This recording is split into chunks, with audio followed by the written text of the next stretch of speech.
Subscribe to learn more about influential people in our history. The unforgettable legacy of Helen Keller, how she overcame the impossible. Introduction: a voice born in silence. Helen Keller is remembered as one of the most inspirational figures in history. But here's the real question: how did she actually do it?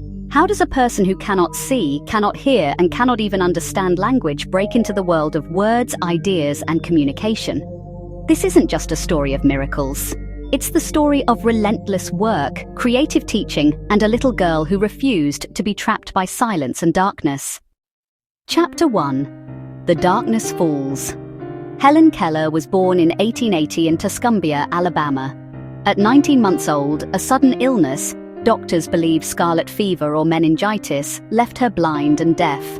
Without sight or sound, Helen had no way to understand the world. By age 6, she had developed her own set of wild gestures to demand what she wanted, but she couldn't express ideas, feelings, or questions. She grew angry, frustrated, even violent. Her family considered sending her to an asylum, a common fate for disabled children at the time. But then they sought help. Chapter 2. The Arrival of Anne Sullivan. In 1887, a 20-year-old teacher arrived at the Keller home, Anne Sullivan.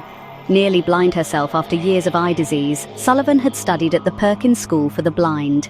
Anne's mission was monumental: to open the locked world of a child who had no way to communicate. Her weapon? Language spelled by touch.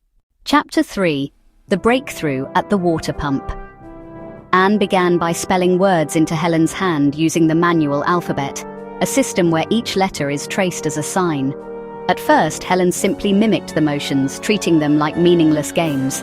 The breakthrough came at the water pump.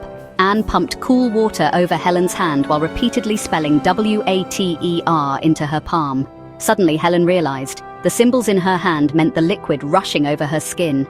In that instant, the darkness cracked open. Language was possible. The world had names. Helen later described that moment as being born again. Chapter 4. Learning by touch and association. Once the first word clicked, Helen's progress was astonishing.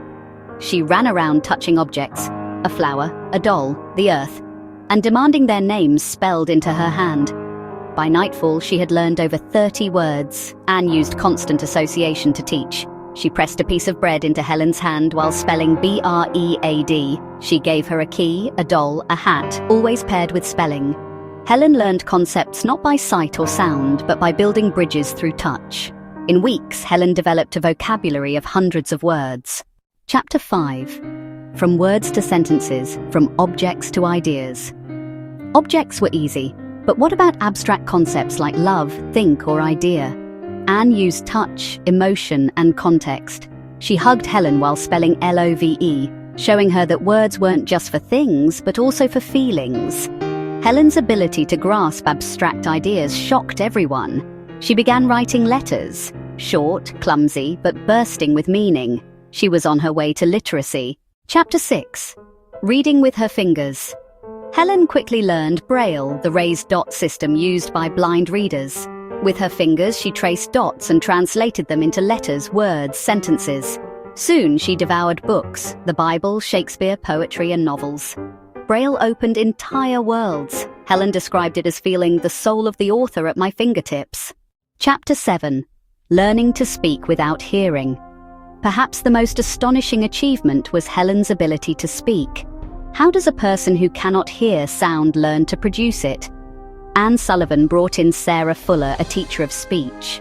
Helen learned by placing her fingers on a teacher's lips and throat, feeling the vibration of sounds. She would mimic these vibrations herself, training her mouth and throat muscles to reproduce what she felt.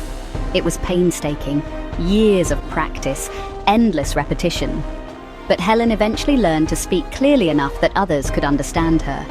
She also learned to listen by touching lips and throats, feeling the patterns of speech. Chapter 8. Writing, College, and the Story of My Life. By her teenage years, Helen was writing essays and stories. With Anne Sullivan interpreting lectures and textbooks, she entered Radcliffe College, becoming the first deaf-blind person to earn a bachelor's degree. At 22, she wrote The Story of My Life, 1903, her autobiography. The book shocked readers with its eloquence, detail, and wit. How could someone once thought unreachable write so beautifully? The answer: relentless teaching, relentless learning, and a mind that refused to be contained. Chapter 9. Beyond Disability, the Activist. Helen didn't just learn to communicate, she learned to fight. She became an outspoken activist for disability rights and education, women's suffrage, workers' rights, pacifism and anti-war causes. She wrote books, gave speeches, and traveled the world, communicating not just with words but with presence and conviction. She wrote books, gave speeches, and traveled the world, communicating not just with words but with presence and conviction. Chapter 10. The Legacy of How She Did It. So how did she do it? Association, connecting objects and touch with words. Manual alphabet, spelling into her palm to create language. Braille, reading with her fingers. Speech training, feeling vibrations to mimic sound. Support, Sullivan's relentless patience and innovation. Curiosity, Helen's insatiable hunger for knowledge. It wasn't magic, it wasn't luck. It was hard work, imagination, and the belief that even the darkest silence could be broken. It was hard work, imagination, and the belief that even the darkest silence could be broken. Closing reflection, more than an inspiration. Helen Keller's story isn't just about overcoming disability, it's about expanding what it means to be human. She proved that intelligence, creativity, and willpower are not limited by physical senses. Her autobiography, The Story of My Life, changed how the world sees blindness, deafness, and disability itself. Her legacy is proof that the question isn't what can a disabled person do? The question is, what can't they? Subscribe, please, for more wisdom,